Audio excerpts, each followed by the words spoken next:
Qual é a ênfase do sistema de Babel ou de Babilônia? É destronar Deus, invadir os céus, rebelião com os anjos caídos e com os seres, com os homens, a fim de ocupar o trono de Deus, como se isso fosse possível, né? Então, esse é o sistema de Babel, né? Por isso ele se prostitui. Babel é um sistema corrupto, Babel é um sistema inteiramente de vendas e compras e vendas, de trapaças. Então, nós vamos vendo, por isso que quando se descreve aqui a Babilônia no livro de Apocalipse, não está se referindo a uma nação propriamente, mas a um sistema que foi encarnado lá em Babel, lá em Babilônia. Babilônia, reino da Babilônia. Ok, Barney, tudo bem. O sistema de Babilônia é um sistema que encarnou o sistema de Babel, por isso Babilônia, né? Então, mas não quer dizer necessariamente que vai haver uma nova Babilônia. É muito provável que o sistema que vai ser erguido é um sistema com as características do Império Romano, como a gente já viu ali na descrição da besta, mas com o princípio de Babel, o princípio de prepotência, o princípio de corrupção, o princípio de impureza, o princípio de sexo desenfreado. Eu falei aqui em encontros passados que o imperador, o César, era considerado Deus no Império Romano. Aliás, essa era a questão básica para que alguém fosse, para que um cristão fosse devorado ou não pelos leões. Quando ele chegava diante dos leões, a frase, a expressão que ele tinha que dizer era, ou dizer César Kyrios ou Christus Kyrios. Se ele dissesse Christus, Kyrios, Kyrios é Senhor, né, em grego, o César é o Senhor, ou Jesus, ou Cristo é o Senhor. Se ele dissesse César, está tudo certo, mas se ele dissesse Cristo, então ele ia para a boca dos leões. Por quê? Porque César se equiparava a uma divindade. O imperador romano, ele era Deus, ele era considerado um Deus. Tanto é que um dos irmãos, se eu não me engano, o próprio Jorge Mitian, ele trata essa mudança de fala de Paulo, né? Quando Paulo vai, como o Novo Testamento, de certa forma, vai descrevendo, mas particularmente Paulo, vai mudando a fala de rei para senhor no Novo Testamento. Por quê? Porque reis, havia muitos reis no Império Romano. Por exemplo, Herodes era um rei, mas era um rei sob César, debaixo da hegemonia de César. Mas Deus, Senhor, só um, César. Então, se vem Cristo dizendo, mas aí a palavra começa a descrever Jesus como o Senhor. Por isso que o Novo Testamento descreve Jesus como Senhor cerca de 610 vezes. E como mestre, apenas 64 vezes, 16 como Salvador, por exemplo. Então, a tônica muda, porque a ideia é o confronto. Só há um Senhor, um só Deus, né? Tudo mais está debaixo dele. Ele é o Senhor dos senhores, ele é o Rei dos reis, e daí vem essa declaração. Ele é o Rei dos reis e o Senhor dos senhores. Isso confrontava diretamente o Império Romano. Então, quando eles têm que agora, estão diante lá da possibilidade de perder ou ganhar a sua vida, eles vão ter que escolher se Cristo é o Senhor ou se César é o Senhor. Então, César, ele era Deus, ele era Senhor, ele era homem para todos os homens de Roma, ele era mulher para todas as mulheres de Roma. Então, era assim também. E ele era homem para as mulheres, desculpe, e homem para os homens também, né? Então, era um império corrupto, era um império lascivo, era um império... Então, essa degradação do Império Romano, que inclusive levou ele à falência, que a gente também já falou lá atrás, inclusive por conta dos mercenários, que eram muitos no exército romano. Os soldados romanos eram soldados pagos, né? Não é à toa que eles recebem aquela propina lá do dinheiro lá de Jesus, lembra? Lá da tumba. Então, não, está aqui, vocês deram um dinheirinho para eles dizerem que vieram os discípulos e roubaram o seu corpo. Isso era comum no exército romano, no Império Romano, porque o Império era, os soldados eram soldados que trabalhavam pelo dinheiro. Então, isso ajudou a derrocada do Império Romano. Mas o princípio reinante sobre esse império é o princípio de Babel. Aliás, o princípio de Babel é o anti-reino de Deus. O princípio de Babel é o princípio que confronta direto com o governo de Deus. Por isso, se o rei do reino de Deus, digamos assim, é Cristo, o rei do império de Babel é o anticristo, porque Babel é o anti-reino do reino de Deus. Ok? Então, esse reino já nós vimos aqui no capítulo 19 que ele sofre uma baixa, esse princípio sofre uma baixa porque ele vem sendo usado para encantar as nações e os homens se encantam com isso. Os homens gostam, nós gostamos dessas coisas, porque isso nos corrompe, isso nos promove, isso dá privilégios, até que pegue a gente no pé. Né? Mas enquanto está nos favorecendo, essa é a crise dos governos, essa é a crise de todo ser humano. Né? Todo mundo é a favor de toda e qualquer mudança, de todo e qualquer acerto nos governos, não é isso? Todo mundo, vamos fazer uma reforma, desde que não mexa no meu departamento. Né? Então, ninguém quer que mexa na sua pele. Isso, todo mundo é a favor de melhorar as coisas, mas que eu continue ganhando e tendo privilégios. Então, isso faz parte dessa natureza caída do Adão. Né? E essa natureza caída do Adão, junto com os anjos caídos, formam a natureza de Babel, que está sentado sobre a besta e o falso profeta, que são os líderes deste império romano, que pode ser, como nós já falamos aqui atrás, a gente viu aí a questão do Império Turco-Otomano, mas também consideramos a possibilidade de ser aí, sei lá, como nós estamos vendo esses dias, a própria China, associada aí a uma igreja cristã que apostatou da fé, como a gente também já viu ao longo desses estudos todos. Estou só aqui dando uma palhinha, né, porque eu sei que sempre tem uma carinha nova aí. Então, eu não sei quantos, inclusive, leram aquela biografia, né, do Xi Jinping, né? Você sai dali convicto que o cara era, não? Não, Davi? Você lê a biografia do Xi Jinping, rapaz, você fala, não tem jeito, é ele. Então, por isso eu digo, leia e faça as suas conclusões. Porque se não for ele está muito junto para ser, viu? Assim, é muita coisa, tudo muito forte. Se não então, for ele, é primo, né? Ou ele é primo, né? Isso aí. É primo. Então, a gente vai vendo que há possibilidade, mas nós não estamos aqui para identificar, mas simplesmente para ficar atento. Por exemplo, como é que a gente fica atento? Hoje eu li uma reportagem, nem li completamente, eu estava lá em Vargem Alta, desci de Vargem Alta hoje, né? Estou lá desde sábado e desci hoje, né? Então, hoje eu estou aqui sem os meus assistentes especiais para responder as perguntas, então eu vou ter que responder, né? Mas eu estava vendo uma reportagem sobre essa questão do monitoramento de aglomeração através das companhias telefônicas. Mas é fácil driblar isso. É só você deixar o seu telefone em casa, então, você sai sem ele. E aí, qual é o próximo passo? Formule sua conclusão. Se eu posso deixar o meu chip em casa, então só tem um jeito, me chipar, porque aí eu não tenho jeito de tirar esse chip. Olha como é que a coisa vai caminhando para um desfecho, vai preparando, não é? Todo o terreno. Então, é nesse sentido que a gente tem que ficar apercebido, ficar atento, quando as coisas forem caminhando para a gente ir identificando. Então, nosso objetivo aqui não é dizer a besta é fulano e tal, o país tal, não. Nosso objetivo aqui é ir colocando as coisas de tal forma que os irmãos possam ir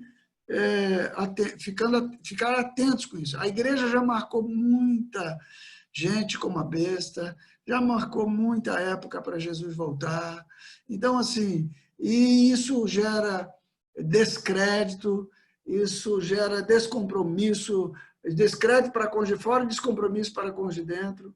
Então, assim, a gente tem que aprender essas lições, né? Eu cito muito o Raul Lindsay, que quando na década de 70 ele foi muito enfático na Guerra Fria e apostou todas as fichas que Gog e Magog era o Reino do Norte, Rússia e tal. Depois da Guerra, aí na década de 80 ele teve que reescrever um outro livro para poder então justificar o adiamento, e depois aquela coisa entrou num, vocês conhecem, no marasmo, e aí nós nos voltamos para o Oriente Médio. Daqui a pouco entrou essa situação da Igreja Católica aí com os 2 papas, que também é um fato muito curioso e muito interessante. Aliás, eu não sei quem assistiu esse filme, né? Quem não assistiu, recomendo também, Os 2 Papas, muito legal de assistir assim, para você ir fazendo conclusões e ver como é que caminha a história, né? As encíclicas papais que começaram com o Bento XVI ou o cardeal Ratzinger e agora vem dando continuidade com o Papa Francisco, as afirmações que a Igreja Adventista faz há anos sobre a Igreja Católica, e que, embora a gente tenha todo o cuidado por conta das questões proféticas da profetisa Ellen White, que a gente também marcou volta de Jesus, né? Os adventistas já caíram do cavalo com isso, né? E tem toda uma doutrina esquisita para a gente engolir ali, como eu já falei, com a entrada de Jesus no santuário em 1844, segundo eles, porque completa os 2.300 anos da Semana de Daniel. A partir, se você pegar lá em Neemias, na restauração lá do templo, e botar 2.300 anos, vai dar 1844 lá com as contas, que é o ano que Ellen White teve essa revelação. Então, tem todo um contexto aí. Então, setembro do ano retrasado, não foi 2018, né? Nós tivemos uma experiência mais ou menos assim, com aquela situação das constelações, do Apocalipse 12, e que era muito interessante. Todas essas questões, elas são muito interessantes. Aliás, nenhuma, para não usar a palavra heresia, né? Nenhuma expectativa vem do nada, ela vem de uma verdade. Só que quando você dá uma guinadinha numa verdade aqui, lá na frente ela abre um ângulo muito grande. Então, nossa preocupação aqui é meditar no Apocalipse, ficar atento àquilo que o Senhor está fazendo e dizer com clareza que o reino de Deus é maior do que tudo, que quem está sentado no trono é o Senhor. Então, fiquem tranquilos, que a despeito do que está acontecendo ou possa acontecer, por pior que seja, assim, a vitória é do Senhor, né? Tem um cântico que o Asaf cantava, eu acho que num antigo disco, Restauração 1, se não me falha a memória, LP do Asaf, ainda era LP, a vitória é daquele que o contemplar. É isso, Maria Lúcia? Estou certo? Estou lembrando, né? Está vendo? E assim, é uma palavra profética, a vitória é do Senhor, não há o que duvidar. Então, nós temos que ter uma palavra de confiança, de esperança. Eu vejo assim os irmãos, às vezes, dizendo, tal, então, se acontecer, nós vamos fugir para os montes. Então, não estou dizendo que não possa fazer isso, por favor, não é isso. Mas a nossa esperança ainda é um pouquinho para lá.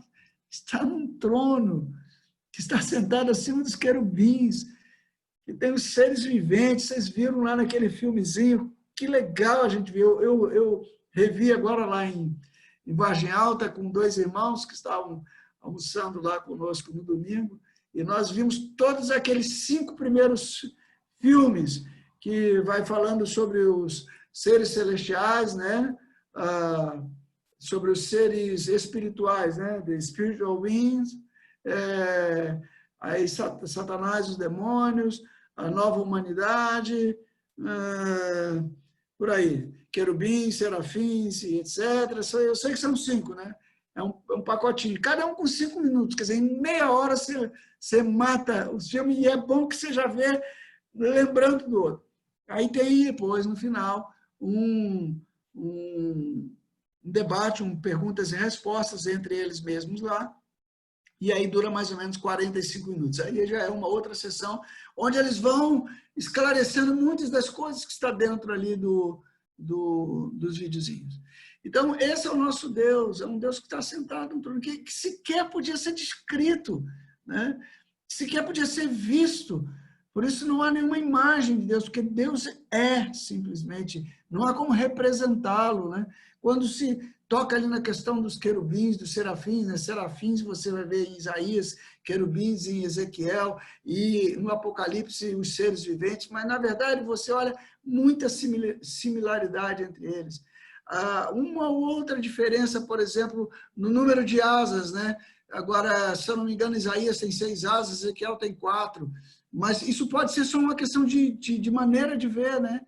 Na visão como se apresentou. Mas você vê que estão ali, e é glorioso, é gloriosa essa presença do Senhor. Por isso, o capítulo 19 começa com toda essa descrição do céu, das bodas do Cordeiro, né? Falando, aqueles que subiram lá no capítulo 12, agora vão desposar o Cordeiro, né? E, enquanto isso, o diabo que foi lançado para a terra, ele começa aqui a sua obra com a besta se manifestando, com a besta, o falso profeta, e com esse sistema novamente, exatamente como ele tentou fazer lá no Gênesis, para invadir o céu com a construção da famosa Torre de Babel. E da mesma forma que a Torre de Babel foi destruída, assim também agora o Senhor volta na sua segunda vinda, e nessa segunda vinda ele volta com o sopro da sua vinda, como diz a carta de Paulo aqui aos Tessalonicenses, no capítulo 2, segunda carta no capítulo 2, com o sopro da sua vinda. Então, Satanás é preso, essa é a chamada batalha. Sim, há uma batalha que é a batalha do Armagedon, né? E eles reúnem todos para pelejar contra o Senhor e contra os ungidos do Senhor, mas a derrota é certa. Aí eu citei aqui as Crônicas de Nárnia, né? Eu não sei quem já leu, né, as Crônicas de Nárnia. Tem um livrão assim que tem as 7 Crônicas de Nárnia. Eu li esse livro quando o Bruno, meu genro, comprou, né? E depois eu li. E a minha netinha, a Letícia, eu não sei se o Miguel ainda não, né? Porque o Miguel ainda está numa fase menor da leitura, né? Mas acho que foi ano passado, ano retrasado, que ele leu. Em 2018, né? Em 2018, ela leu vários livros, e um dos livros que ela leu foram as 7 Crônicas de Nárnia, né? E é por isso que ela saca tanto desse negócio lá do armário, lembra? Me corrigindo sobre guarda-roupa, armário, né? Então, mas tem uma crônica especial que é a Batalha Final. É muito lindo, né? E aí você começa a entender também um pouco daqueles seres que tem, que C.S. Lewis descreve também. Mas no Leão, a Feiticeira e o Guarda-Roupa, agora aprendi, né? Então, tem lá uma cena final da batalha, onde a feiticeira é derrotada por Aslan e eles, os meninos vão reinar, né? Com Aslan ali, reinar com o Senhor. Mas só que ali segue adiante, dando ideia de que não é o final. E de fato não é, né? Então, após a batalha do Armagedon, a besta e o falso profeta foram aprisionadas e lançadas dentro do lago de fogo que arde com enxofre. Essa ideia do lago de fogo é como se fosse assim, o destino final, né? Porque na concepção teológica, tanto hebraica como judaica, havia assim, o lugar que era chamado de habitação dos mortos, que no hebraico a gente traduz como Sheol e no grego como Hades. Mas a ideia do lago de fogo e enxofre é mais ou menos a ideia mais final, onde não há qualquer possibilidade de retorno ou resgate. E a imagem que se tem para esse lago de fogo e enxofre é exatamente da lixeira de Jerusalém, ardendo em fogo constante, com aqueles vermes, com aqueles bichos que dão em lixo. E é por isso que Jesus fala, onde o seu bicho não morre, né? Lembra dessa expressão, né? Então, a descrição é como se olhando para a lixeira de Jerusalém. Então, eles são lançados ali em algo que não há retorno, é o seu destino final. Os restantes dos mortos foram mortos com a espada que saía da boca daquele que estava montado no cavalo, e todas as aves se fartaram das suas carnes. Então, entrando agora no capítulo 20, diz assim: então vi descer do céu um anjo, tinha na mão a chave do abismo e uma grande corrente. Ele segurou o dragão, a antiga serpente, que é o diabo, Satanás, e o prendeu por 1000 anos. Essas figuras para Satanás também você vai ver descrita nos videozinhos do The Bible Project, muito bacana. Satanás é descrito como uma serpente, como um dragão, como o bicho lá do deserto, né? Que é um tipo de escorpião, como um tipo assim de esqueleto, de morte. Então, algumas descrições são adjetivos para ele, né? A palavra Satanás, na verdade, não é um nome próprio. A palavra Satanás significa o adversário.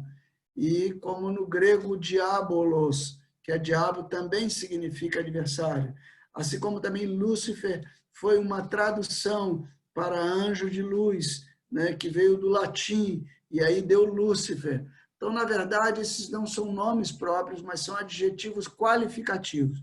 Quando se quer aplicar a Satanás, se diz o Satanás, o inimigo, né? Então, isso foi ganhando um ar de nome próprio, assim como foi ganhando o nome de João Batista, como foi ganhando o nome de Jesus Cristo, que na verdade era Jesus o Cristo, João o Batizador, só que foi ganhando um nome próprio e nós passamos a identificá-los assim. Ele, então, é preso por 1000 anos. Muita gente discute se esses 1000 anos são literais ou não. Eu acho isso aqui totalmente irrelevante, porque na literatura apocalíptica nós já falamos que 1000 é um símbolo completo de um tempo definido, determinado, pré-estabelecido. Por isso, 144.000, tudo que é 1000 dá a ideia assim, de que estão todos ali, não faltou nada. Então, por um período exato, estabelecido por Deus, que se for 1000 anos literal, ou se não for 1000 anos literal, não faz a menor diferença. Aqueles que gostam de fazer um pouquinho de conta, atribuem, porque para Deus, um dia para Deus é como 1000 anos, 1000 anos é como um dia. O problema é que quando a gente usa essa tradução, essa interpretação, então a gente vai ter que perdoar os irmãos só 490 vezes, porque Jesus mandou perdoar 70 vezes 7. Então você vai ter que ficar com um caderninho, com a lista, e eu vou ter que colocar lá, né, Maria Lúcia, opa, já perdoei uma vez, ela só tem 489 chances agora. Não é isso.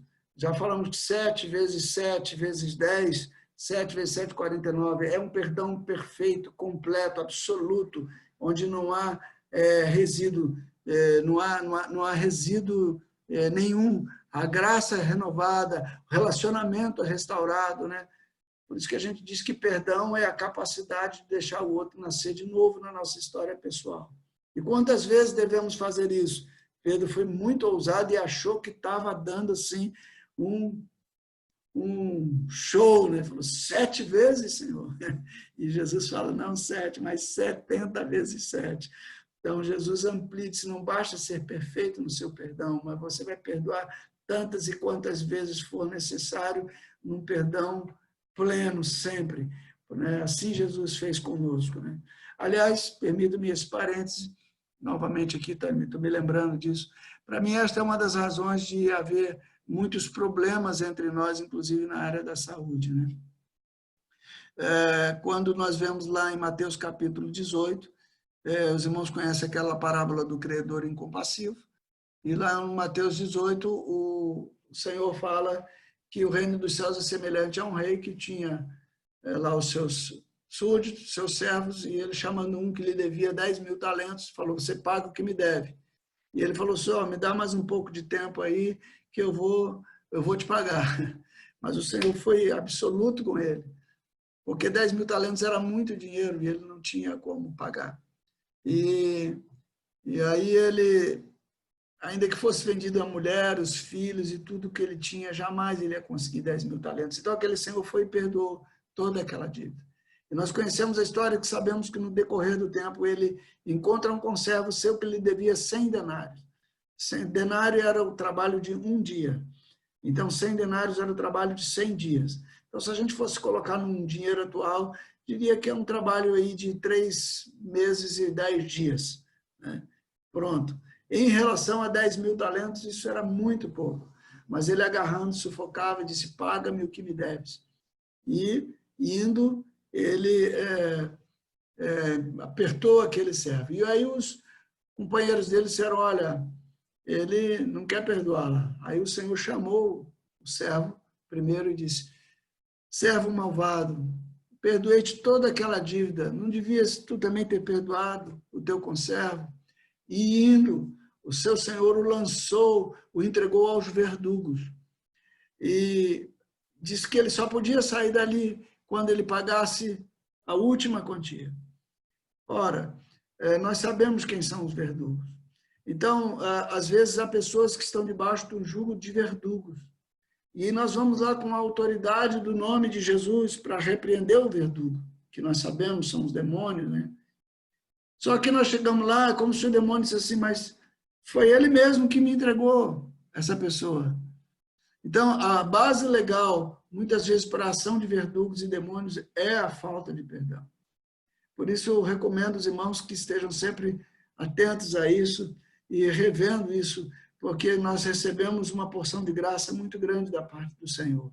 Nós não tínhamos como pagar, nós não temos nenhuma dignidade, nós não temos capacidade nenhuma de prover a nossa salvação, mas Ele nos amou e nos perdoou.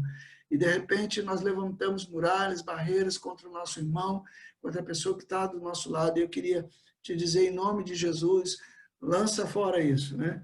Lança fora, porque isso é uma base legal para o inimigo. Então,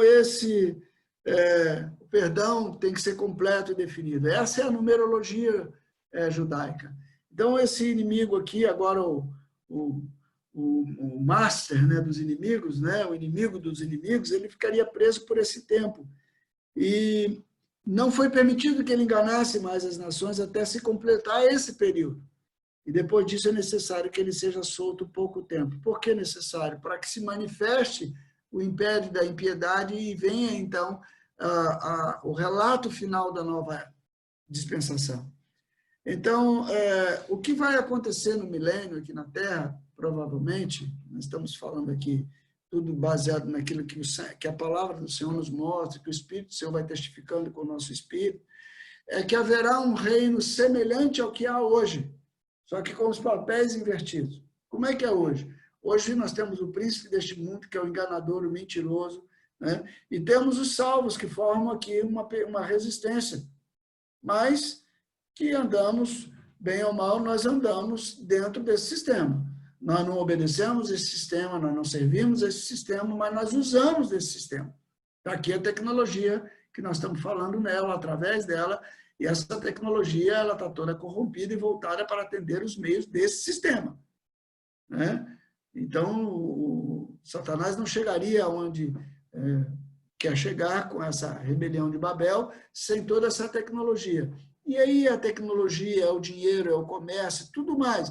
Então, nós temos que usar do mundo, somos exortados pela palavra a usar do mundo como se do mundo não fôssemos, porque do mundo nós não somos. Lembrando que nós somos hebreus. Né? O que é hebreu mesmo? É peregrino, certo? Hebreu é aquele que atravessou o rio, aquele cuja pátria está do outro lado do rio. Os primeiros hebreus foram judeus ali, foi a descendência de Abraão, mas, de certa forma, todos somos hebreus. Por isso, a carta aos hebreus serve para nós, porque a nossa pátria, como disse Pedro, está do outro lado. Nós somos peregrinos. Então, nós andamos no mundo, usamos do mundo. No reino milenário é o contrário. Nós agora temos Jesus reinando, né? Temos um reinado da justiça, mas nós temos aqui ainda todo o princípio, o céu, lembra aquela figura da terra se encaixando com o céu? Lembra que Deus, se a gente puder resumir o propósito de Deus, nós falamos o seguinte, o propósito de Deus é que a terra se encontre com o céu, e não, como o Marcelo bem frisou, não é um encontro físico, que a terra e o céu vão virar o mesmo lugar, mas que os princípios, que vão vigorar, os princípios reinantes, os valores, a vida será a mesma. Vai se cumprir plenamente a oração de Jesus no Pai Nosso. Seja feita a tua vontade na terra como no céu.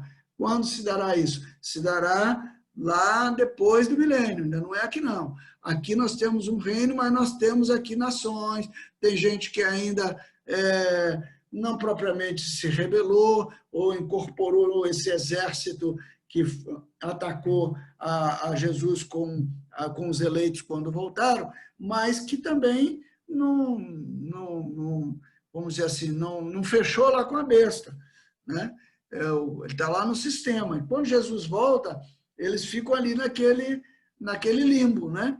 Então, o que eu quero colocar é que existirá gente que, à semelhança do que agora, há um reinado de Cristo, há um reinado dele aqui na Terra, e há também um sistema, digamos assim, sujeito a Cristo por força, vamos assim dizer. É um sistema que não tem chance de evoluir, até porque Satanás está preso. Então, aquele que instiga todas as revoltas, as rebeliões, ele está preso. Então, é mais ou menos como seria, vamos assim dizer, entre o Éden e Babel.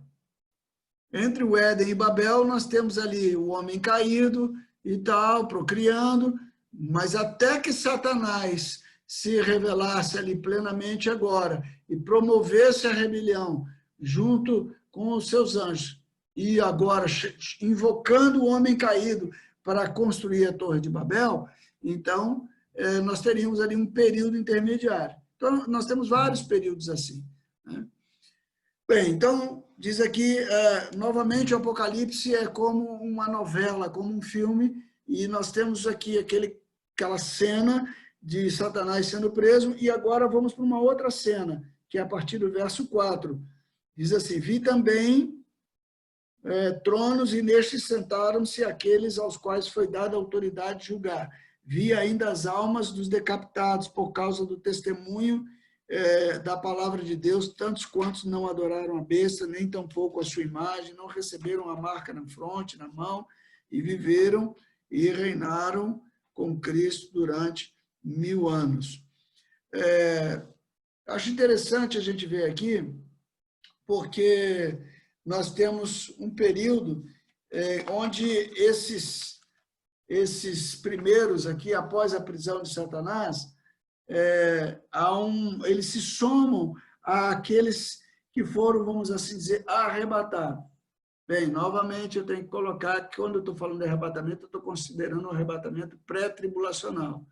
Mas também não tem problema se ele for no meio ou se ele for no mesmo momento da segunda vinda, se a igreja, porventura, passar por esse período. E volto a dizer que nós temos várias possibilidades e é por isso que há tantas perspectivas diferentes.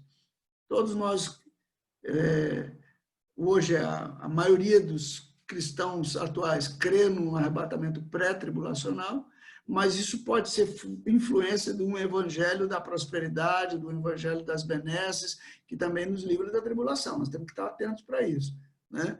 Porque senão nós podemos entrar em profundo desespero e até apostatar da fé, porque a esperança que tínhamos não foi cumprida. Mas lembre-se que o Senhor diz que estará conosco todos os dias até a consumação dos séculos. Então, nós temos uma garantia, irmãos, que caso o arrebatamento de fato seja antes, ou que nós tenhamos que passar por qualquer situação, a nossa garantia é que, eis que eu estou convosco todos os dias até a consumação dos séculos. Essa é a nossa garantia. Então, relembrando aqui, após Satanás ser preso por 1000 anos, começa o reino aqui na Terra, de forma visível. Esse reino que já está entre nós. Quando é que começou o reino de Deus? O reino de Deus começa quando o primeiro reino de Deus é inaugurado com Jesus Cristo, porque até Jesus não havia possibilidade do reino de Deus aqui na Terra, porque o reino de Deus começa quando o primeiro homem obedece a Deus. Até então, todos se desviaram, e a uma se fizeram inúteis, né? Romanos capítulo 3, versículo 12, né? Então, todo ser humano, descendente de Adão, nenhum ser humano agradou a Deus. Romanos 3, capítulo 3, versículo 23, né? Como é mesmo? Que todos se... Agora eu vou falando os textos assim, daqui a pouco eu embolo, né? Todos se extraviaram, é Romanos 3,12, desculpe. Eu quero outro agora.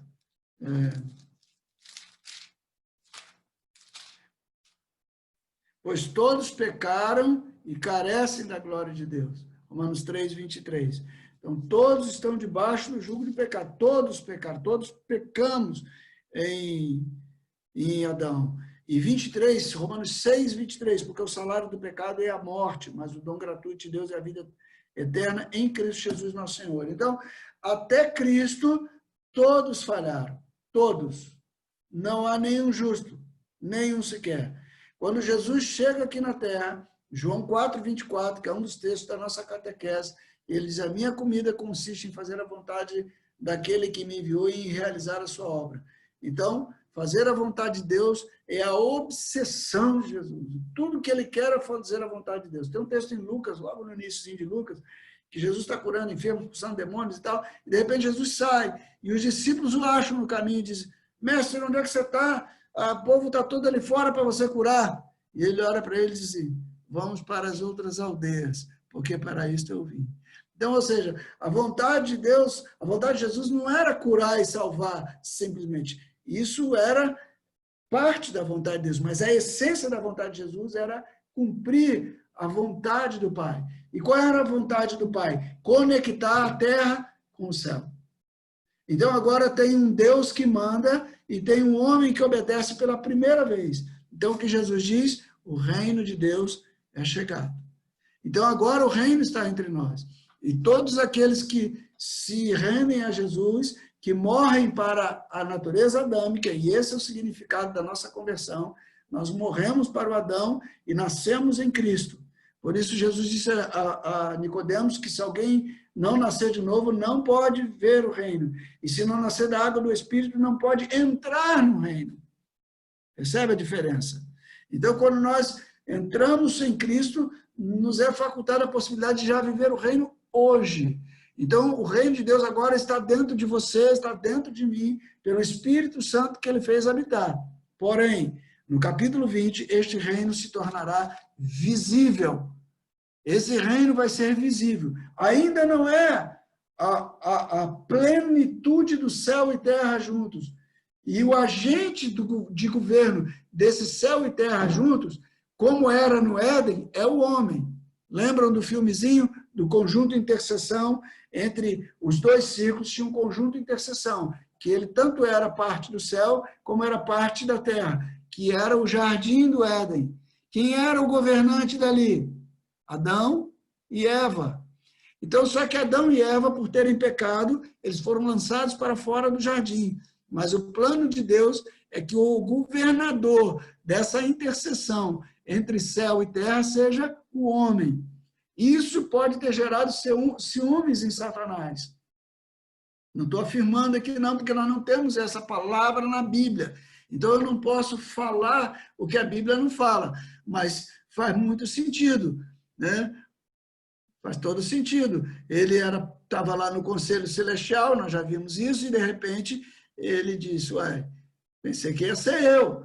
E é mais ou menos isso que acontece quando Deus chama, olha que negócio bacana, hein? Tem coisa que a gente vai pensando na hora, porque o Espírito Santo vai revelando, né? Deus está lá com o Conselho Celestial, lá em Jó. Jó é o livro mais antigo da Bíblia. Então Deus fala para Satanás, veio também Satanás. E aí Deus fala para ele, viste o meu servo Jó? O que Deus está dizendo para Satanás? Você vê o que eu estou planejando? Você viu o que eu queria fazer desde o começo? E ele cumpre o meu plano perfeitamente. Então Satanás novamente argumenta como argumentou lá no Éden. Claro, ele não é a melhor opção sua.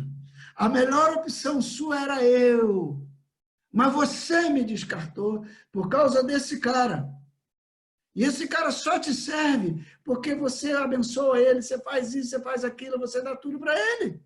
Deixa eu tocar nele para você ver que ele não é um cara ideal. Então, Deus vai trazendo isso à história. Por que Deus faz isso? Porque todo o conselho celestial, todos os anjos que estão à volta, eles também precisavam de ter toda essa excelência, dessa confirmação, para que eles entendessem a grandeza do caráter de Deus e a sabedoria de Deus em escolher o homem. Por isso que Paulo diz, quão maravilhosa é a sua sabedoria. Quem foi que fez a sua mente? Como é que ele bolou isso tudo? Né? E nós conhecemos a história final do livro de Jó. Então, Satanás, o que ele fez com Jó, ele continua agora fazendo com a igreja. Ele nos acusa de dia e de noite. E ele tem acesso, está vendo? Esse povinho que você escolheu, eles não valem nada. Olha lá, eles estão divididos lá num monte de denominação. Olha lá, eles são assim. E então, é a acusação dele. Até que quando a igreja é arrebatada e chega lá no céu, no Apocalipse 12, ele é lançado para a terra. Porque agora a verdadeira substituta da adoração chegou. Ele que era o querubim da guarda, ele que era o cara, ele que era talvez ali, como alguns colocam numa linguagem atual, o maestro, o regente lá, né, o cara da música, e é por isso que a música tem tanta influência de Satanás hoje aqui. Ele agora é destituído dessa posição. Ele era um querubim que a função do querubim é guardar a santidade e a adoração a Deus. E a Bíblia diz que ele era querubim da guarda. Né? Então, ele agora é lançado por terra e ainda está preso. Nós temos agora o reino aqui na terra, porém, ainda não temos plenamente essa junção. Quando essa junção se der plenamente, a noiva estará pronta para governar. O novo Adão, que foi gerado em Cristo Jesus, junto com o Cordeiro, que também é homem, não esqueçam. Porque por que o Cordeiro pode reinar agora? Porque ele também é homem. E é por isso que a palavra vencedor se aplica tanto ao Cordeiro quanto àqueles que venceram. Né? E eles o venceram, diz lá em Apocalipse 12, por causa do seu sangue, do testemunho. Fala que eles regeriam com vara de ferro, né?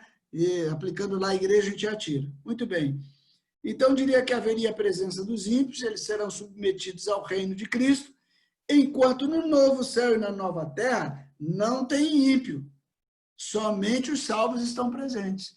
Então, essa é a chance que os ímpios têm de contemplar a grandeza do reino de Deus. Porque lá no novo céu e na nova terra não entrará impureza.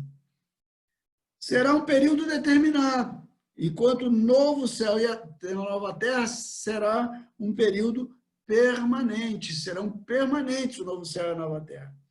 Será o anúncio visível e claro do governo de Deus contra aqueles que o rejeitaram.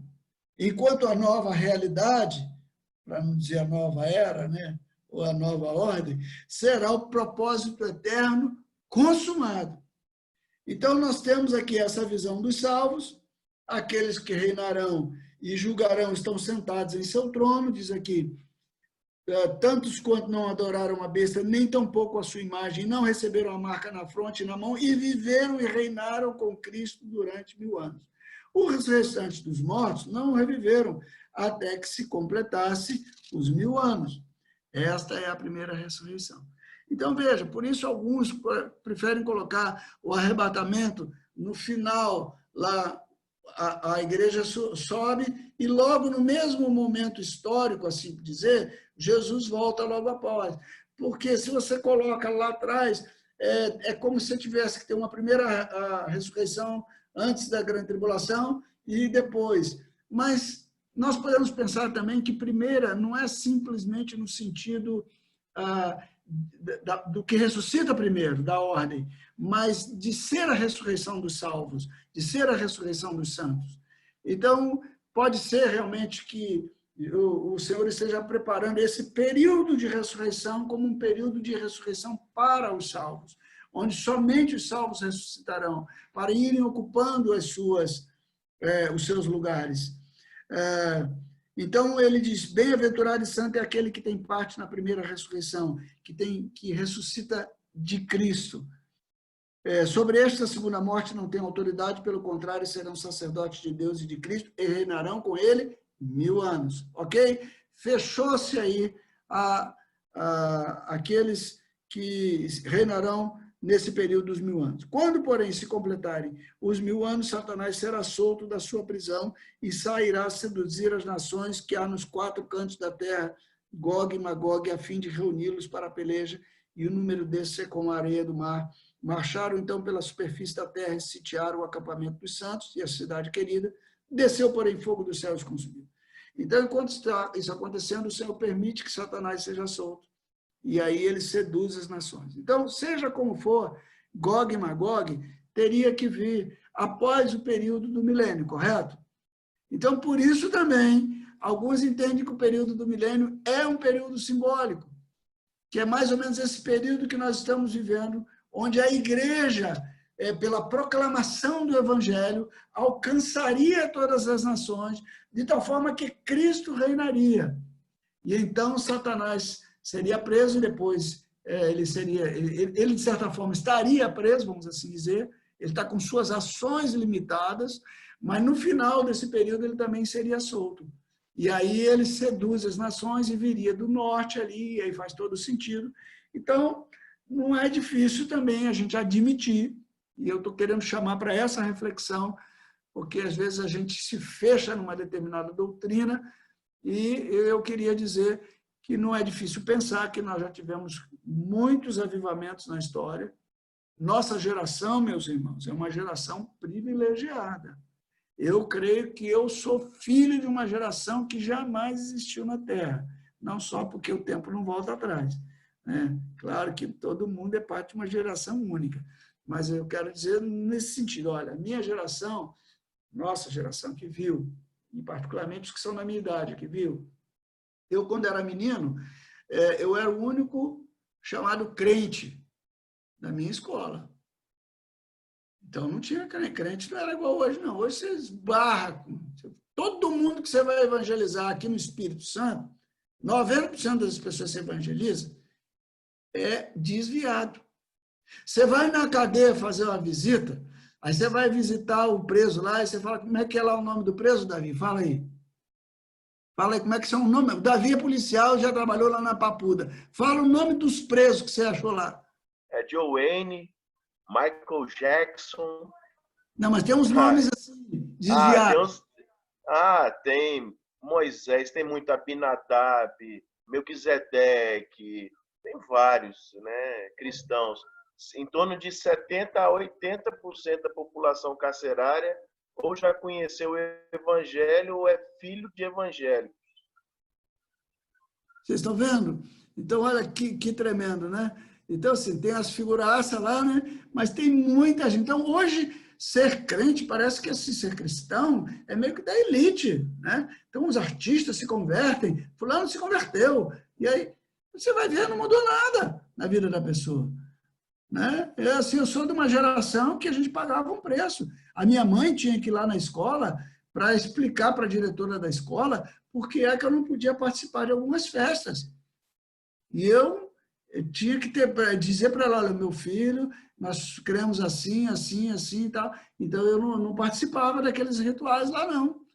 E aí eu fui crescendo, e aí vi o evangelho explodir. Eu me lembro, eu estava na aeronáutica, aí na década de 70, quando o Billy Graham esteve aqui no Rio de Janeiro, Maracanã lotado, né?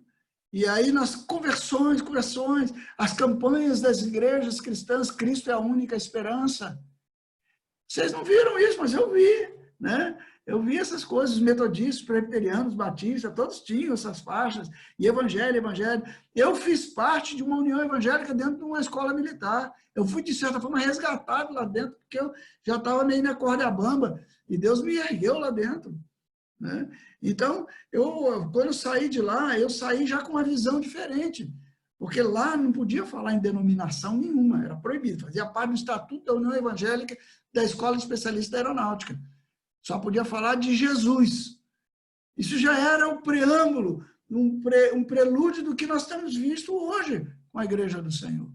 E aí eu vi o evangelho crescer, vi vários avivamentos, participei de cruzadas de cura, vi coisas maravilhosas. né? Via a igreja, o evangelho se expandir, o evangelho crescer. E agora, não pode ser que agora o inimigo também está tendo mais liberdade, estamos para promover pragas e pestes e desastres ecológicos, e aí vem a situação lá dos anjos, do Apocalipse. Será que nós não estamos também entrando nisso? E, de repente, não vamos chegar, e daí vai vir o Gog e Magog para nos afligir o arraial dos santos? Eu estou só colocando para que estejamos apercebidos, porque nós não somos dessa terra, não somos, a nossa pátria está lá em cima. Então, nós temos aqui a visão dos mártires, né, que foram salvos, e esses mártires aqui, não lembra? Nós falamos, eles foram salvos em troca de suas próprias vidas. Foi aquela segunda salvação que nós compartilhamos acerca de Jeremias 32. A salvação pela graça, né, pelo parente remidor, a salvação em troca da sua própria vida. Eles deram suas vidas, literalmente, mas para não negar a Cristo. Mas, finalmente, tudo será restaurado no ano do jubileu, quando Cristo voltar. Então, o ano do jubileu prefigurava a volta do Senhor.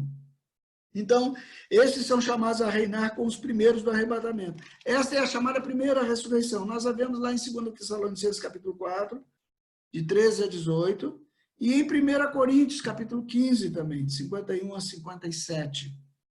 1 Coríntios 15, 51 a 57.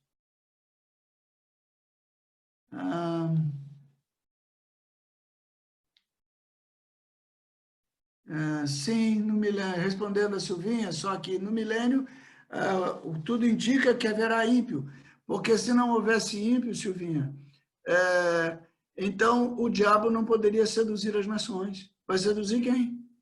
Se não tem ímpio lá no milênio, o diabo é solto, e aí os ímpios são plantados na terra de onde? Eles estão lá, eles só não dão lugar à sua impiedade. Por quê? Porque Satanás está preso nesse período. Mas o homem sem Cristo, todo homem sem Cristo é ímpio.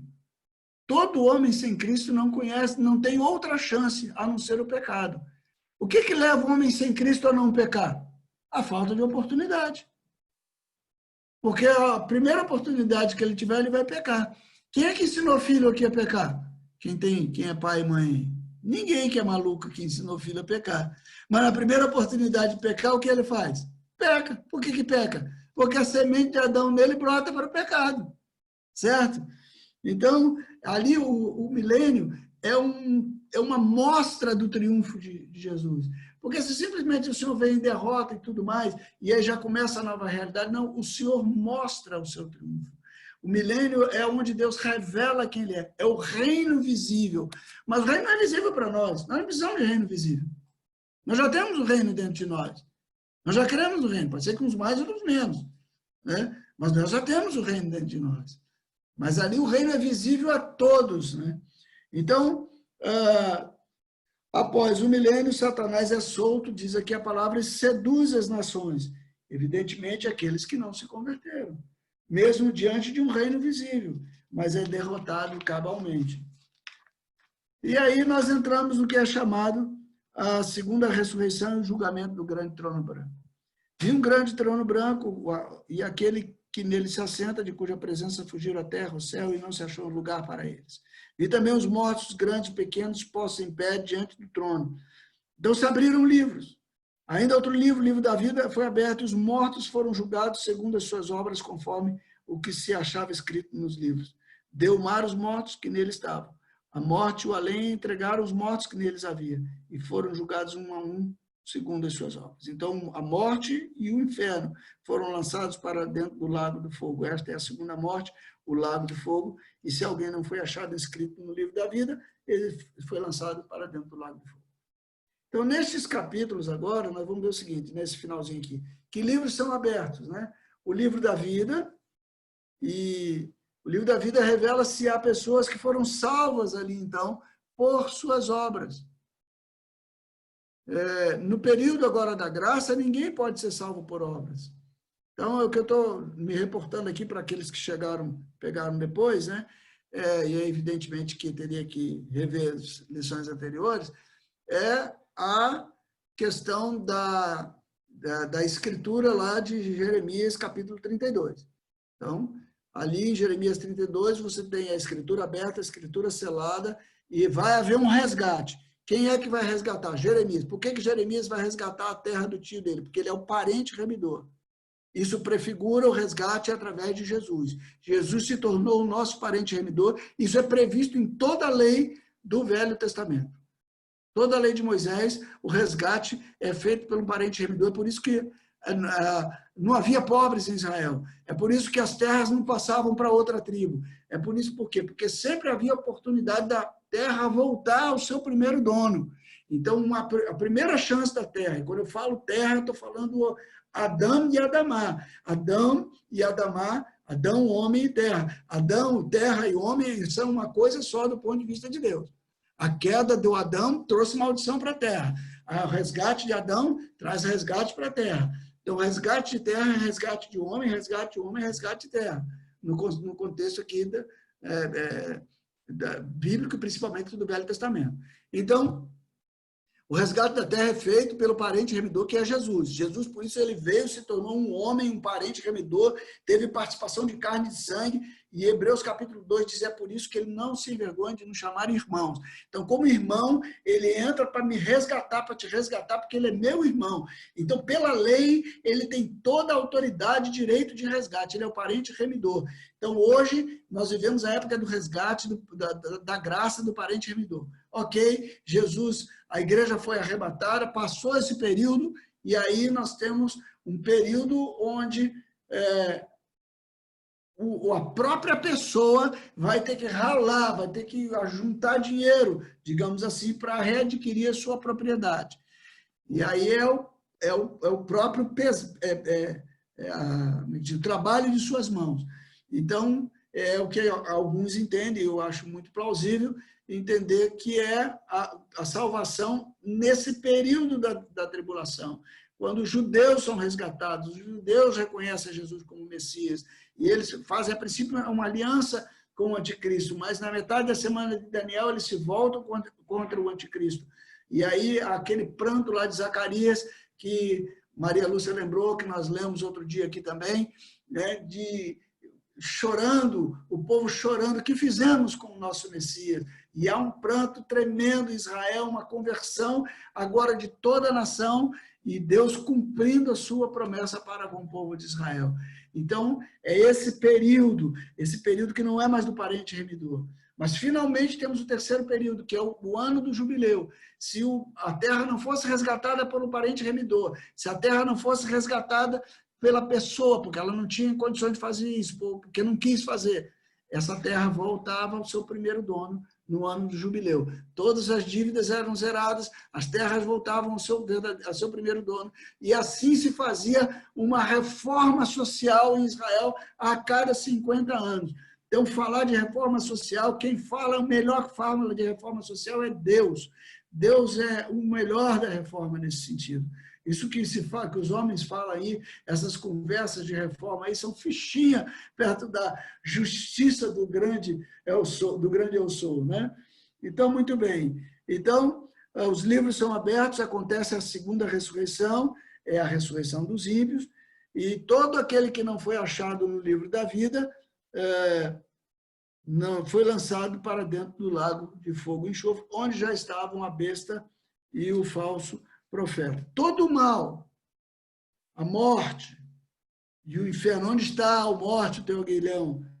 O próprio inferno, né? Tudo agora é lançado no último estágio, onde não pode haver volta.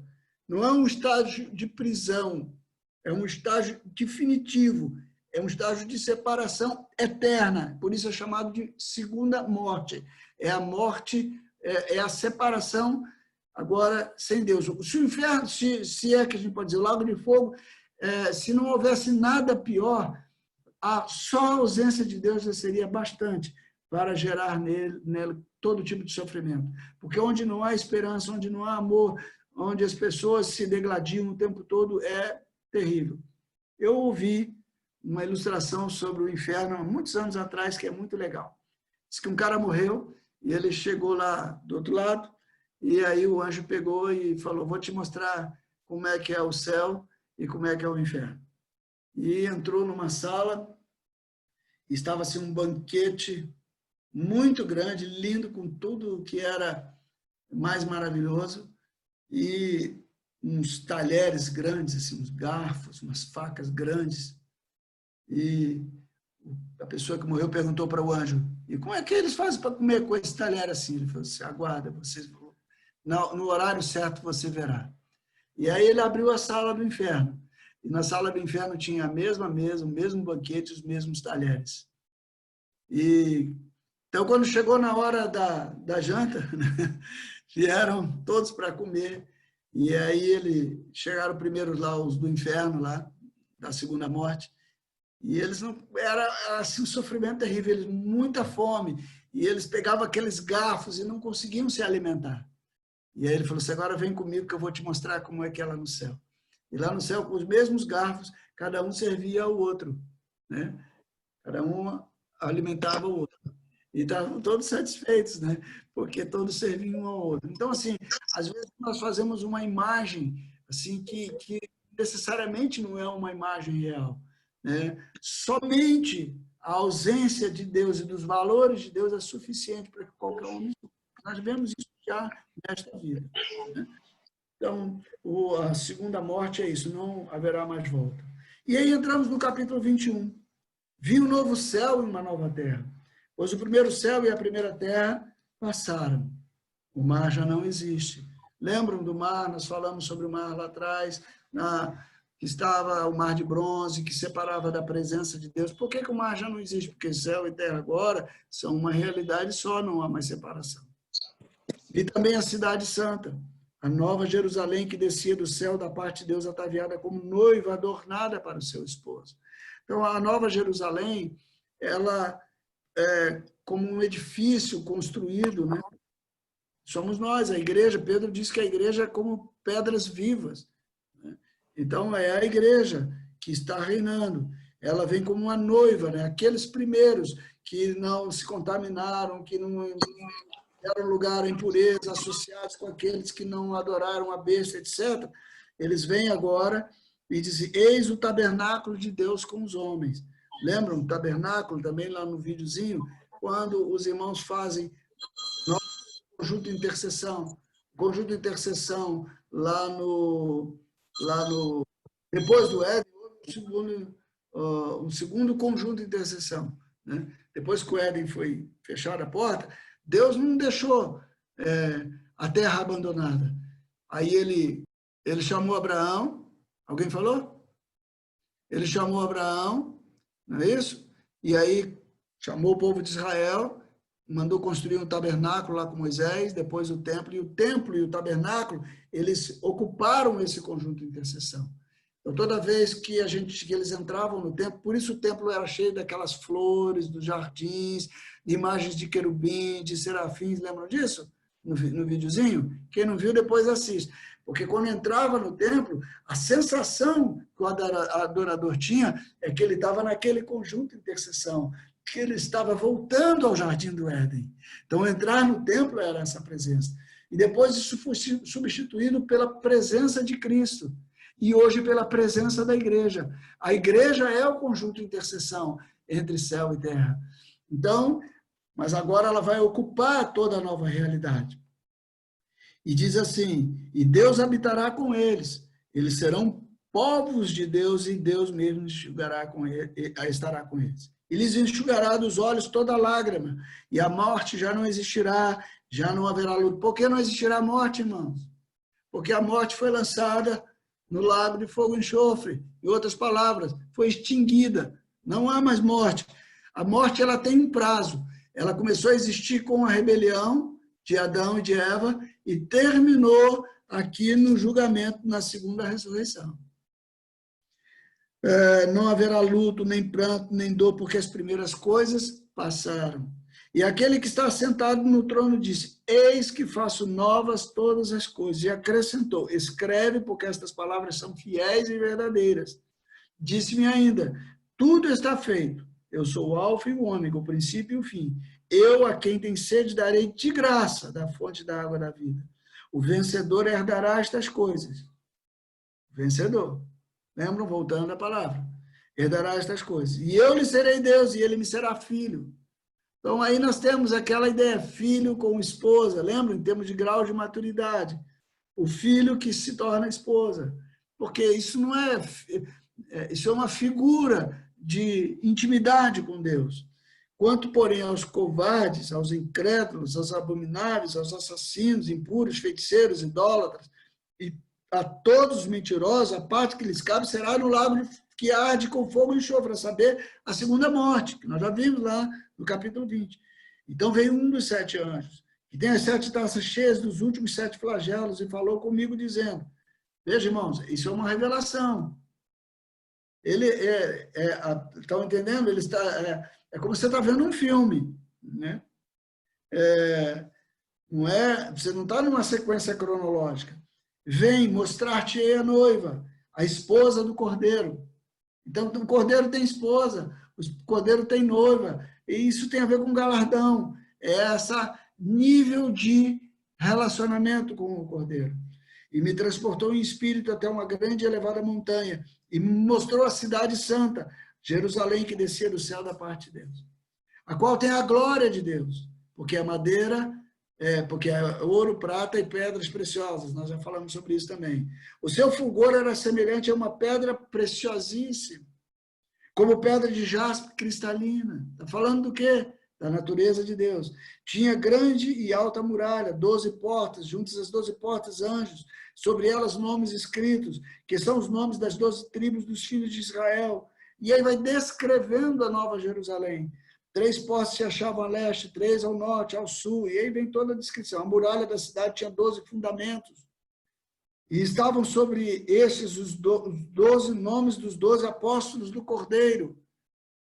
Aquele que falava comigo tinha por medida uma vara de ouro para medir a cidade, e as suas portas e a sua muralha. A cidade é quadrangular, né? Por causa disso hoje tem uma denominação chamada Igreja do Evangelho Quadrangular, né? Mas a ideia de quadrangular é da perfeição geométrica, né? da simetria, né? E mediu a cidade com a vara até 12.000 estádios, o seu comprimento, largura e altura são iguais. Mediu também a sua muralha, 144 côvados, medida de homem, isto é, de anjo. Novamente, anjo e homem aí se intercalam, por quê? Porque aquela ideia que nós temos de anjo com asa e etc., lembram novamente no vídeo, né? O anjo, que toda vez que aparece na Bíblia, ele é confundido com o homem. Por isso, muitas vezes, nós não vemos os anjos com asas e etc. Essa visão é visão de anjo guerreiro, em outras palavras, de querubins, de serafins, né? Com asas, com cara de leão, de águia, de homem, de etc. Né? Então, aqui não, aqui medida de anjo ou de homem. A única vez que a gente pode conjecturar aqui, quando fala do anjo do Senhor, né? O anjo de Yahvé, e aí o que pode ser aplicado à figura do próprio Cristo, mas isso aí é um outro assunto, eu não vou entrar agora aqui não. A estrutura da muralha é de jaspe, também a cidade é de ouro puro, semelhante a vidro límpido. Os fundamentos da muralha da cidade estão adornados de toda espécie de pedras preciosas. O primeiro fundamento é de jaspe, o segundo de safira, etc. E aí vai descrevendo. Eu não vou entrar em detalhes, porque a visão aqui é geral. As 12 portas, versículo 21, são 12 pérolas, cada uma dessas portas de uma só pérola. A praça da cidade de ouro puro, como vidro transparente. Nela não vi santuário, porque o seu santuário é o Senhor, o Deus Todo-Poderoso e o Cordeiro. A cidade não precisa nem de sol nem da lua para lhe darem claridade, pois a glória de Deus a iluminou, e o Cordeiro é a sua lâmpada. As nações andarão mediante a sua luz, e os reis da terra lhe trazem a sua glória. Então, veja, irmãos, que na nova dispensação há nações, só que agora essas nações é ímpio aqui. Então, por que não há ímpio? Porque os ímpios estão aonde? No lago de fogo e de enxofre, com a segunda morte. Então, o que sobrou aqui? Sobrou só salvo. Mas sobrou salvo para ser nação, sobrou salvo para ser noiva, e eu não sei se tem algum outro escalonamento aqui, porque talvez pudéssemos pensar um pouco mais sobre isso, né? Mas aqui a palavra não nos dá base para falar isso. mas o que eu quero colocar é que o grande galardão é a intimidade com o Senhor, né? Então, temos aqui nações, andarão mediante a sua luz, os reis da terra lhe trazem a sua glória, as suas portas nunca jamais se fecharão de dia, porque nela não haverá noite. E lhe trarão a glória e a honra das nações. Nela nunca jamais penetrará coisa contaminada, nem o que pratica abominação e mentira, mas somente os escritos no livro da vida do Cordeiro. Então me mostrou o rio da água da vida, capítulo 22, brilhante como cristal que sai do trono de Deus e do Cordeiro.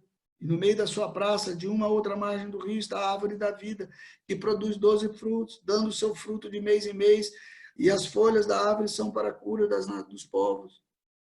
Nunca mais haverá qualquer maldição. Nela estará o trono de Deus e do Cordeiro, os seus servos o servirão.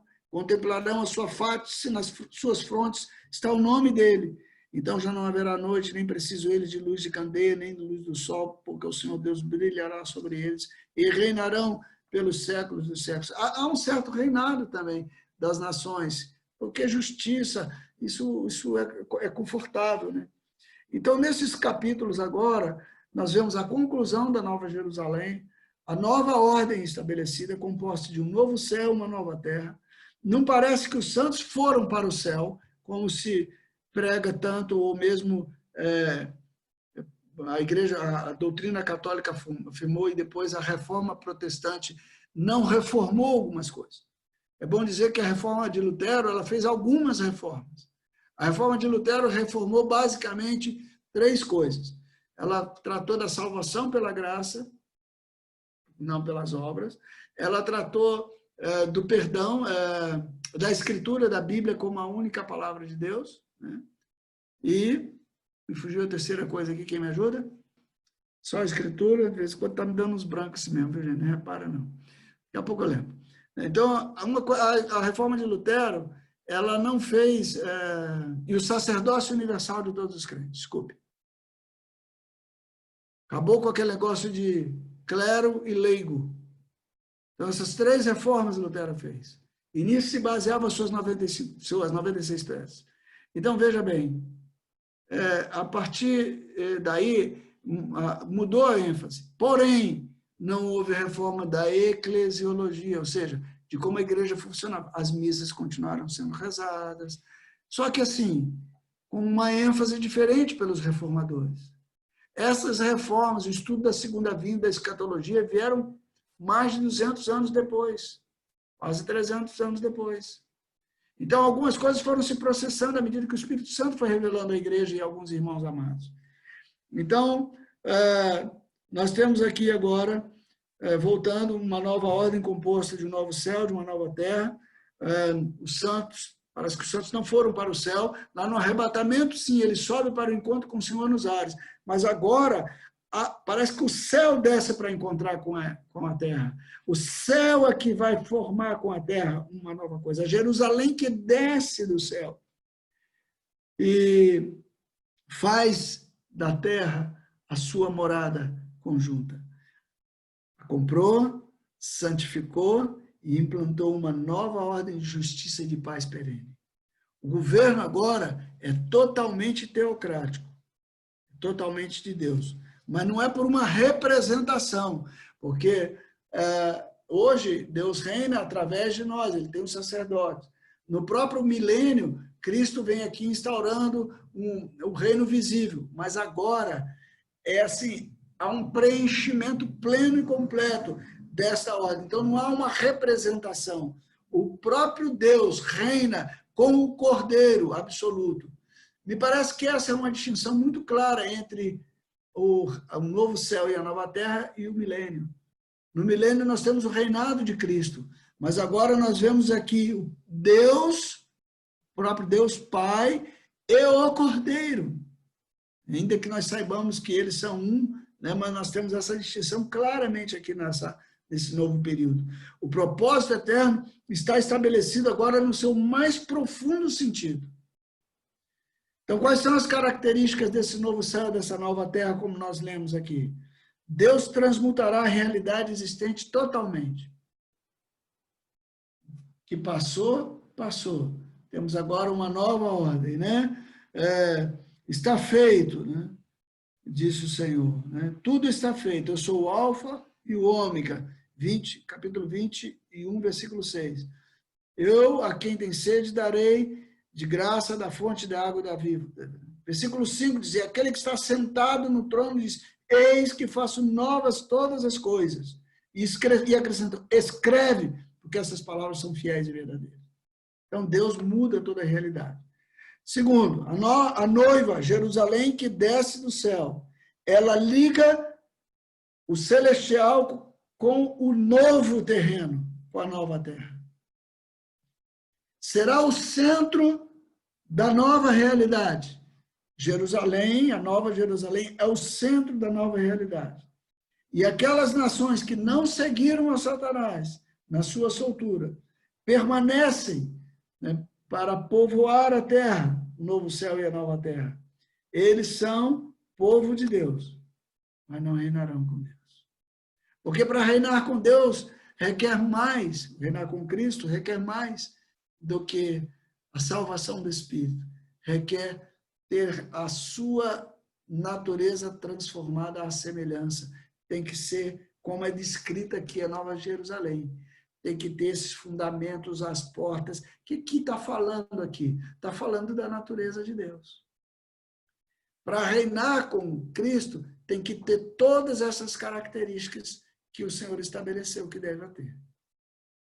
Bem, no capítulo seguinte, que nós começamos a ler, nós temos a chamada final. Esta é a maior expressão de verdade. O Senhor vem e dará a cada um a sua porção, conforme as suas obras, ou seja, o que produziu nos tempos, segundo a cada dispensação, ouro, prata e pedras preciosas, ou madeira, palha e feno, conforme vimos em 1 Coríntios, capítulo 3, de 9 a 15. Aqueles que lavaram as suas vestes têm direito à árvore da vida. Os demais não participarão dessa etapa da nova realidade. Disse-me ainda, versículo 6, estas palavras são fiéis e verdadeiras. O Senhor, o Deus dos espíritos e dos profetas, enviou seu anjo para mostrar aos seus servos as coisas que em breve devem acontecer. Eis que venho sem demora. Bem-aventurado aquele que guarda as palavras da profecia deste livro. Eu, João, sou quem ouviu e viu estas coisas. E quando as ouvi e vi, prostrei-me ante os pés do anjo que me mostrou essas coisas para adorá-lo. Então ele me disse, vê, não faças isso, eu sou conservo teu. Nós já vimos isso no início do livro.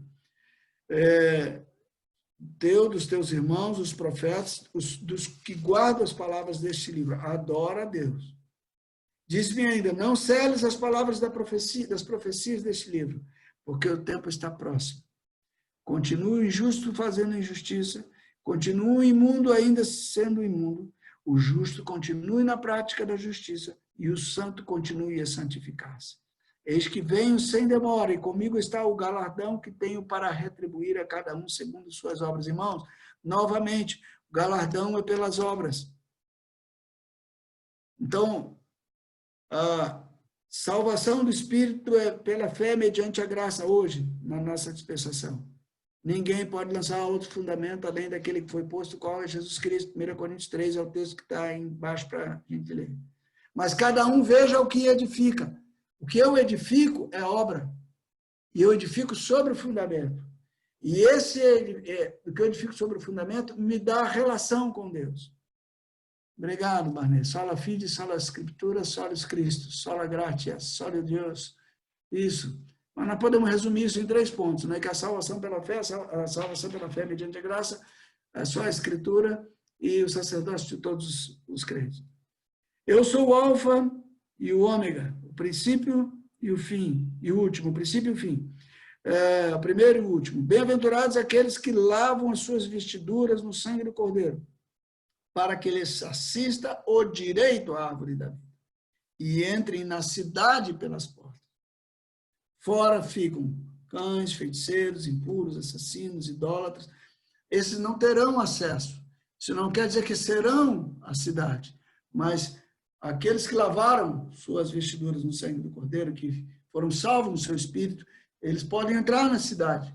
Eles podem comer da árvore da vida dos frutos da árvore da vida. Lembram? Por isso, aquela ideia de que eu creio que não é uma ideia assim que a gente aprendeu lá atrás, que Adão, antes de pecar, comia da árvore da vida.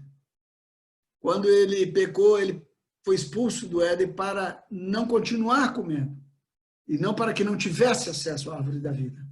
Porque não tem sentido ele não comer a árvore da vida, primeiro. Segundo, porque a árvore da vida era protótipo de Cristo. E quando ele comia da árvore da vida, ele estava sendo treinado e preparado para ser semelhança de Cristo e para então ser o governador naquele momento da intercessão do Éden, mas para governar toda a terra. À medida que Adão tivesse um filho segundo a imagem e semelhança de Deus, ele ia enchendo a terra de imagem e semelhança de Deus. Como Adão pecou, ao invés de encher a terra de imagem e semelhança de Deus, ele encheu a terra da imagem e semelhança de Adão caído. E é por isso que o próprio Deus precisou se encarnar, se tornar homem, vir aqui na terra e restaurar todo o processo. E lembre-se que Jesus é chamado de o último Adão. Ele é Adão também.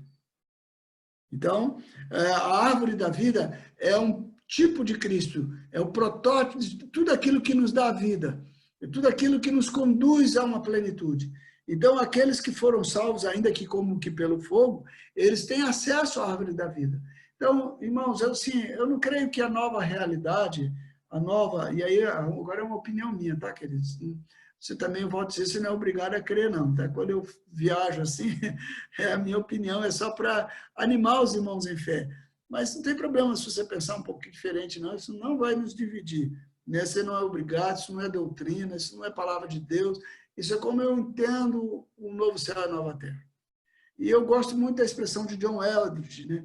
Ele fala assim, vocês já imaginaram a gente lá no céu, ficar lá no céu, e eu tenho uma palestra dele, desculpe porque não é traduzido, né, em inglês, né, eu já ouvi várias vezes essa palestra, eu ponho lá no pendrive e fico ouvindo nessas coisas, né, para ajudar também um pouquinho no inglês, né? E ele fala assim, você já imaginou a gente passar a eternidade toda cantando Amazing Grace, Amazing Grace, a eternidade inteira. Ele fala, isso vai ser muito chato.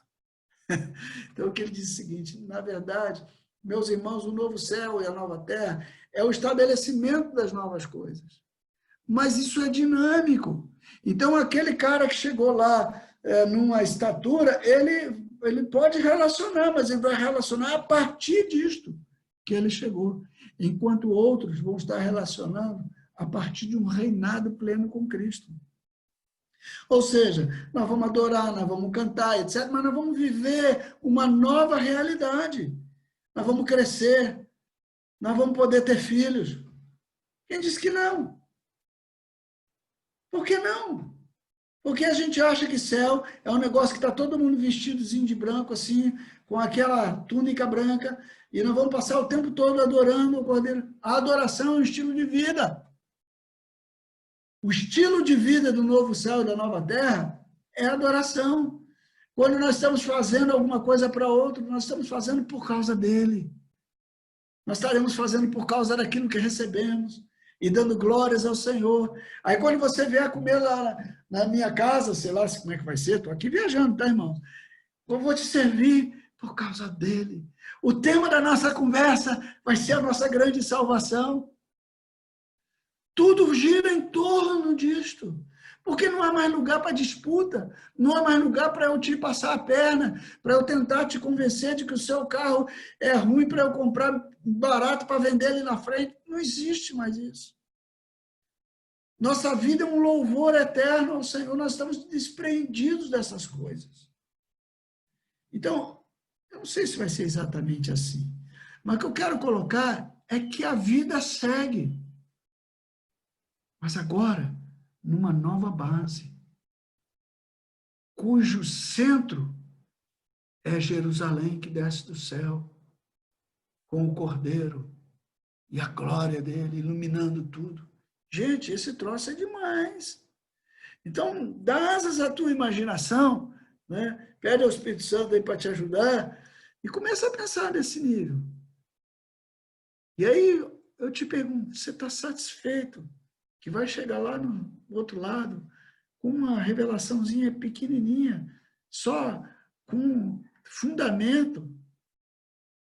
É como um cara que chegou no outro país sem nada. Eu, quando fui para os Estados Unidos, eu me mudei para os Estados Unidos, eu mudei com $300 no bolso, com 2 filhos e a mulher. É duro demais. E aí você tem que começar de lá de baixo. Agora, quando você chega lá nos Estados Unidos, ou quando você chega numa outra nação, e você entra lá com aquele seu diploma de pós-doutorado, né, Catarina? E aí você chega lá, porque você foi fazer lá na universidade não sei aonde, lá, que é reconhecida, é referendado por não sei quem. É completamente diferente. Você entrou numa outra esfera. Entende? Aqui, claro que são comparações bem simples, né? Então, eu queria te desafiar a construir ouro, prata e pedras preciosas, né? Então, Jesus diz assim: eu, Jesus, enviei o meu anjo para vos testificar essas coisas à igreja. Eu sou a raiz e a geração de Davi, a brilhante estrela da manhã. Ele não é a estrela da manhã, ele é a brilhante estrela da manhã. Eu, a tolo aquele que ouve as palavras da profecia deste livro, testifico. Se alguém lhes fizer qualquer acréscimo, Deus lhe acrescentará os flagelos escritos neste livro. Se alguém tirar qualquer coisa das palavras do livro desta profecia, Deus tirará a sua parte da árvore da vida, da cidade santa e das coisas que se acham escritas neste livro. Irmão, nós não podemos nem colocar, também não podemos tirar. Meu anjo que diz que não pode tirar, também diz que não pode colocar. Então, é bom tomar cuidado quando a gente faz interpretações e afirmações, dizendo, será assim? Então, por isso eu estou tendo esse cuidado, dizendo, amados, é assim que eu estou vendo. Mas o que eu penso que é a essência disso é o conforto, é o desafio e é a chamada a uma vida de santidade. Aquele que dá testemunho destas coisas diz, certamente venho sem demora. Amém. Vem, Senhor Jesus, a graça do Senhor seja com todos. Então, o Espírito e a noiva dizem, vem, Maranata, né? Nós estávamos agora lá em Vargem Alta com a nossa netinha mais nova, né? Vocês não conheceram a Emily, e ela ainda não fala muitas coisas, né? Porque ela está sendo alfabetizada em português e em inglês. Então, todo mundo que é alfabetizado, assim, me parece que em 2 línguas ou mais, acaba demorando um pouquinho para falar, né? E falar fluentemente. Então, enquanto a Letícia já falava aí com 1 ano e 4 meses, formava frase, cantava canções, a Emily está um pouquinho mais lenta, mas ela está fazendo isso em 2 línguas, né?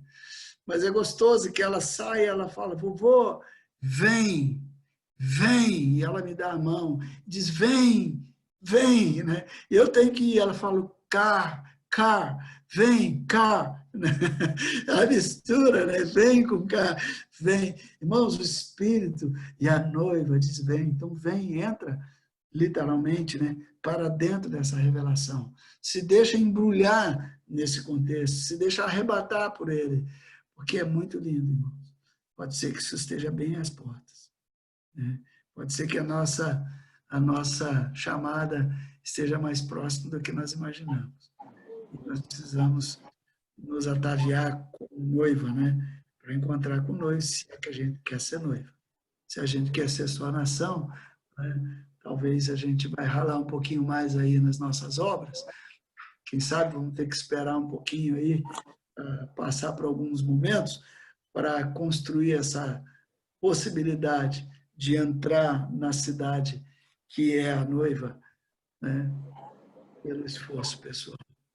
Então, eu queria só compartilhar isso com vocês e, assim, fechar esse conteúdo aqui. Amém? Eu demorei um pouquinho, porque faltava pouquinho, né? E eu queria dar um fechamento aqui. Aliás, a nossa cultura ocidental, só mais esse apêndicezinho aqui, ela tem alguns probleminhas. Porque desde o iluminismo, a nossa cultura ocidental só aceita aquilo que pode ser provado pela ciência. Não é verdade? Então, onde é que está isso? Onde é que está a prova da ciência? Né? E quem disse que a ciência é a prova de tudo? Né? Quem disse que a razão é a prova de tudo. Não. Muitas vezes você toma algumas decisões, você já deve ter tomado, eu já tomei algumas decisões, você pode perguntar, por que você fez isso? E eu não tenho uma razão para te explicar, mas eu senti que devia fazer. Senti aonde? Né?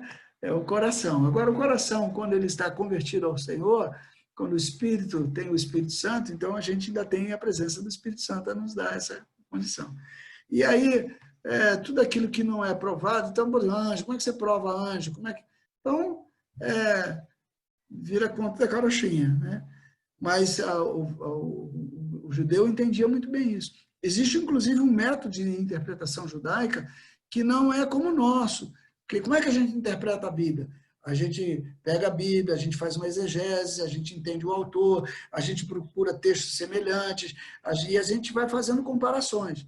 O judeu tem um outro método de interpretação que, por exemplo, na letra, a quinta letra, estou dando um exemplo, tá? A sétima letra com a 14ª, com a 21ª, que já forma um nome, e que dá o nome lá do cara que ia ser o perseguidor, lá, o cara que ia perseguir no Holocausto no ano tal. Você quer ver? Assiste aquele filmezinho, Onde Estava Deus no Holocausto. O rabino que lá está, ele faz exatamente isso. Isso é um tipo de interpretação. Agora, quem no mundo ocidental aceitaria um tipo de explicação dessa? Mas isso é comum dentro da literatura judaica, entendeu? Formas de interpretação que nós desconhecemos um pouco. Daí vem até a Cabalá judaica, né? Que aí já usa, inclusive, para outros fins, evidentemente, e aí entra todo o misticismo e toda aquela questão, mas o ponto de partida da Cabalá é mais ou menos o mesmo.